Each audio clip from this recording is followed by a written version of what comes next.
Аз съм Александър Евгениев Колев, на 12 години. Уча в 39-то СОУ Академик Петър Динеков, Младост 2. Обичам спорта и определени предмети от училище. Най-любимият ми предмет в училище е история, математика и, както казах, спортовете, физкултура. Най-много обичам историята, защото тя ми помага да разбера какви са били предишните хора, които са се борили за свободата на България. Математиката, може би защото в нея съм достатъчно добър. И тя ми е любима заради учителката. Тя е много добра. И ми помага, ако не разбирам нещо, тя ще ми го обясни по-подробно. Докато има учители, които не ми го обясняват. Казват да си разбрал. Като съм с добър учител, се чувствам много по-добре, защото все пак разбирам урока, а като ми кажат да си разбрал, аз така не мога да го разбера и после ми се кара, че имам двойки, примерно. И после учителя не е виновен, аз съм виновен. Чувствам се обиден, че пренебрегнат, докато има ученици, на които им се обяснява, които ги толерират, а на мене не ми го обясняват. И така се чувствам потиснат. И ме кара да се сърдя и да се изнервям понякога.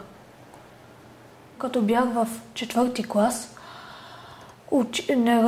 не разбирах биологията и когато дойде 5-ти клас, аз помолих учителката и тя седна и почна да ми обяснява подробно първите 2 седмици. И понеже видя, че аз го разбирам, в края на срока тя ми остави 5, а аз трябваше да имам по-ниска оценка и каза, че ще се справя и втория срок изкарах 6. Почнах да се занимавам повече с предмета и да правя презентации различни по уроците. И все повече напреднах и станах добър в този предмет.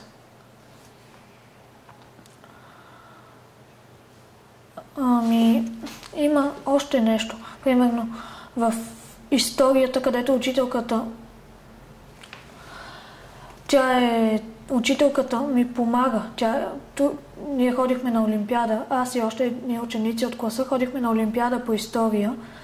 И тя там ни каза, че дори да не се справим, няма значение, защото знае, че знаем. И просто да види знанията ни, какви са. И като отидохме, тя ни го каза това и първия кръг се справихме, продължихме нататъка, но тя се разболя и не дойде и не се справихме, защото явно не ни каза, че ще се справим и не ни вдъхна доверие.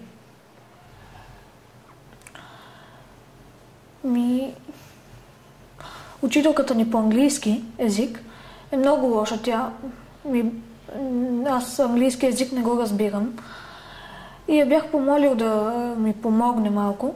И тя каза, че си имала прекалено много работа с горните класове и трябва сам да хода на други уроци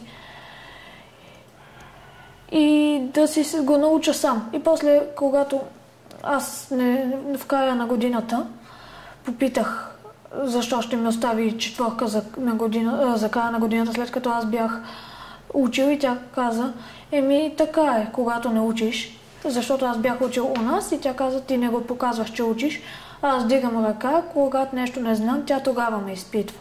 А когато знам нещо, изпитва другите.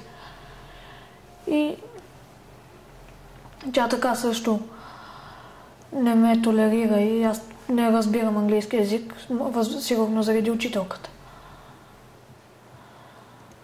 Но в 3-ти клас имах друга учителка по английски език и тя ми помагаше, тогава ми стана интересен английски език, почнах да уча и след това се върна съответната учителка и пак не успях да продължа, да напредна в този предмет. Но има и момчета и момичета, които харесват учителката, защото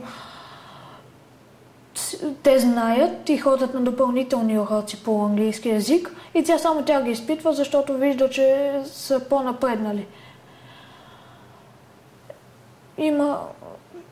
Аз и още няколко момчета сме си направили списък за учителите, които харесваме и учителите, които не харесваме. И които учители не харесваме, трябва да им покажем, че ние сме умни и да почнат да ни харесват. И затова бяхме седнали с аз и едно момче да научиме предмета. И тя започна така да ни изпитва и нас, да ни обръща внимание. И се оказа, че тази учителка не е виновна, ние сме си виновни. След това аз и приятели ми се извинихме на учителката и на нейната колежка, така да се израза, която й помага в съответния предмет. Учителката по история ми помогна, точно като ме заведе на Олимпиада. Аз тогава се бях отпуснал малко, но тя ме заведе и пожела да провери знанията ми и пак да види кое не е както трябва, за да завърша годината добре. Помогнаха ми други учители, като на родителските срещи. Те казваха добри неща за мене, а не само лоши. И аз така си помислих, че съм по-добър станал и продължих да уча, за да има смисъл.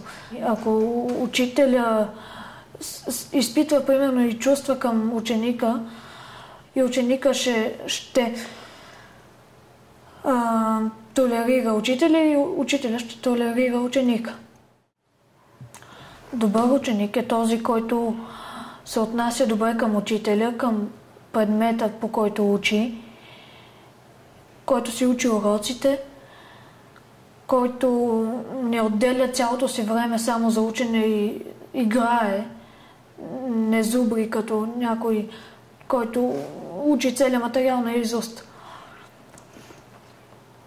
И добър ученик е също този ученик, който помага и вкъщи. Той хем учи, намира време за всичко. Да помага вкъщи, да учи и да играе. Да може да си раздели времето така, че да бъде най-добрия. Като ученик ме мотивира повече да имам знания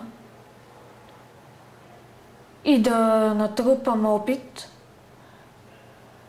И ме мотивират още учителите понякога.